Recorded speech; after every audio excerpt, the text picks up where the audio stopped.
Hello and welcome to the RetroTech 120p challenge. Today we're playing an incredibly hard wrestling game called Mat Mania, picked by Anthony, who wasn't satisfied with the amount of wrestling we'd already had.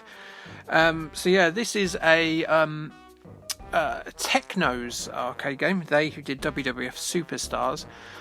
This was preceded by 1983's Tag Team Wrestling. It's also known as Exciting Hour, the Pro Wrestling Network. And all three of those, weirdly, were released by three different companies. This one by Taito. I think the Tag Team Wrestling was Data East, and Technos published the WWF Superstars game themselves. You can see a lot of WWF Superstars in this. This is a lot cheaper and a little bit more unfair, though. I don't get massively far into it. It's very difficult. I think, I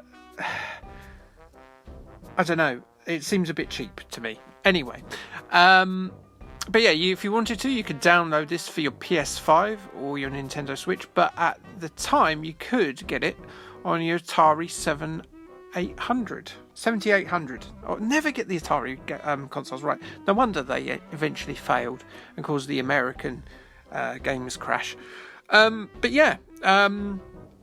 quite interesting. There's some wrestlers in it that are kind of not they're not sort of licensed, but they are let's just say procured, and you can tell who they are. You've got Road Warrior Animal here. The next wrestler is made up, I think, but interestingly, he does appear in another Technos game in the NES version of Double Dragon. The guy after that is Bobo Brazil. More on him in a bit.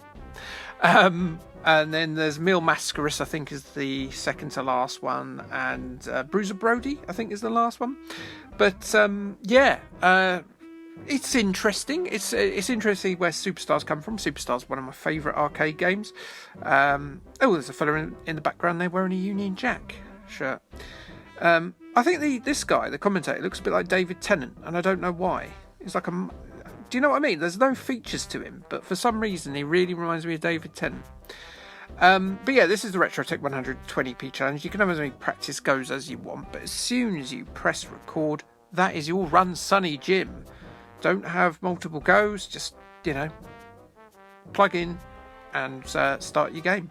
And then you upload it onto Facebook, and then whoever's got furthest wins. Win or lose, you can choose a game. It'd be nice if more people joined us, and feel free. This is an invitation for you. I'm extending my hand cordially, and I have washed it this time. Previous weeks, it's been covered in my own feces because I'm basically a human chimpanzee.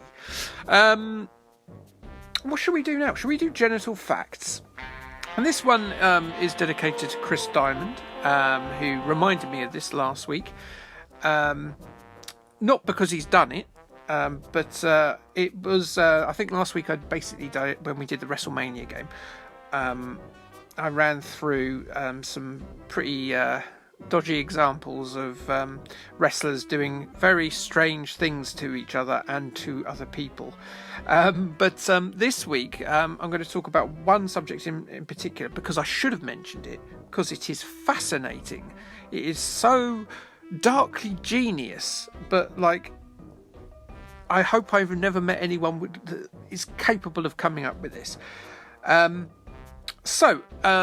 in the 90s, there were two wrestlers. Their names were Perry Saturn and Raven. They wrestled in WCW at the time. They previously wrestled in ECW, and they ended up wrestling in the WWF or WWE. Anyway, they, as wrestlers are known to do, get very drugged and drunk, and met a couple of strippers, as my first go is about to come to an end. And they asked them if they'd like to come back to the hotel. Nothing wrong there, all very consensual. It remains consensual. It's all fine. Although you wonder why it's consensual, as I'm about to start my second go.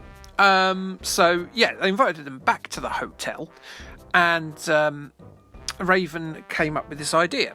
And he looked at the hallway, and the hallway was all kind of tiled. It was almost like a bathroom, a really long bathroom, tiling.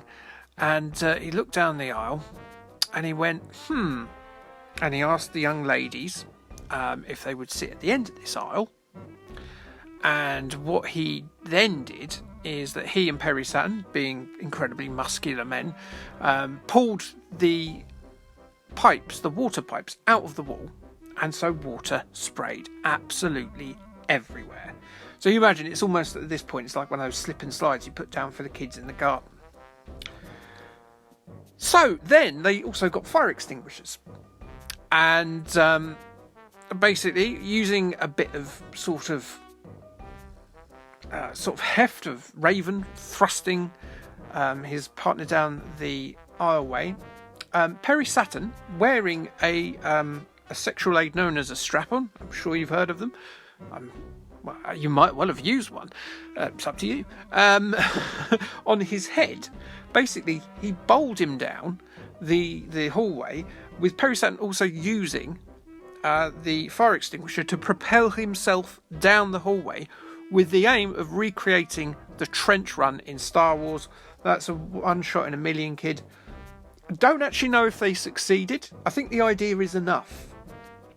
And obviously they were then thrown out of the hotel, because if you start flooding the hotel by ripping out the pipes and then having like really weird, twisted but strangely extremely funny sex games down the hallway, you tend to get thrown out of a hotel, even if you're a bit of a celebrity.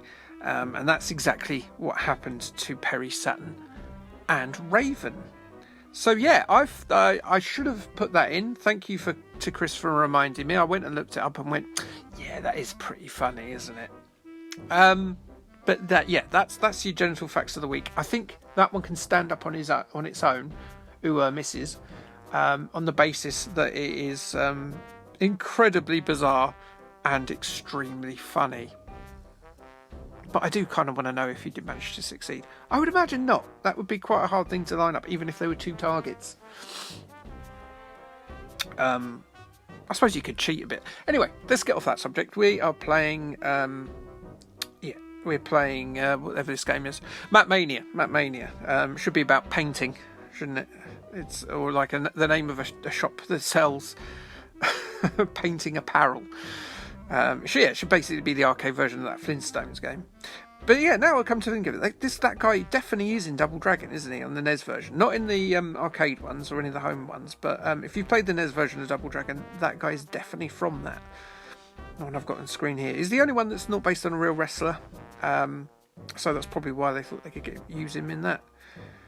I'm just looking in the crowd. I've just noticed Darth Vader's in the crowd. Speaking of the trench run, and Superman. Superman is in the crowd. Darth Vader's in the crowd. Who else is in there now? Is that Barry White? There's a guy wearing sunglasses and beads.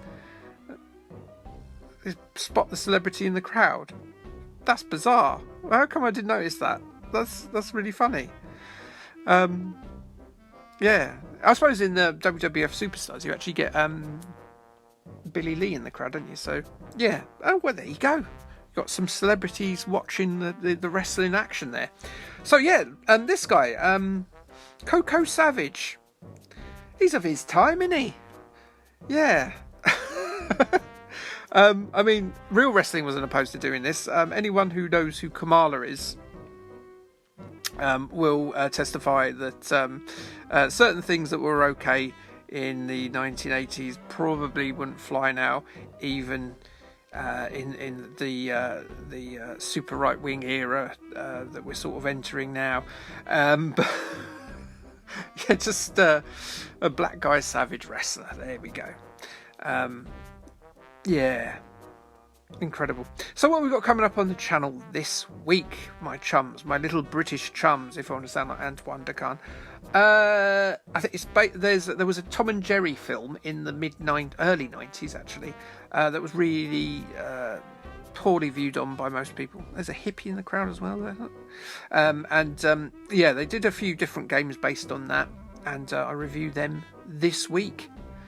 So that's something for you to look forward to, should you be of a Tom and Jerry movie game liking or not liking, or just interested in this hearing about it persuasion. Yeah, so that's coming up. And then as Coco is putting me to the sword now. I did read up on this because I had a practice on this and I just got my arse handed to me. And I did look it up, and apparently this guy is super cheap, and like the next guy after this is apparently a lot easier, but I wouldn't know because he hands me my bottom. That's it. That's the end of my go there. But yeah, please have a look at some of the other videos. You might see Anthony perhaps get through where I've got to. You might beat Coco Savage there and get through to the Mil Mascaris character. But also join in yourself if you're of a wrestling game fan persuasion. It's you might then learn where some of your favourite arcade games like WrestleFest eventually came from. Yeah, so that'd be interesting, wouldn't it? Or not. But yeah, thanks for listening to me witter on and my stories of pervy wrestlers. Like, subscribe, and K, thanks, bye.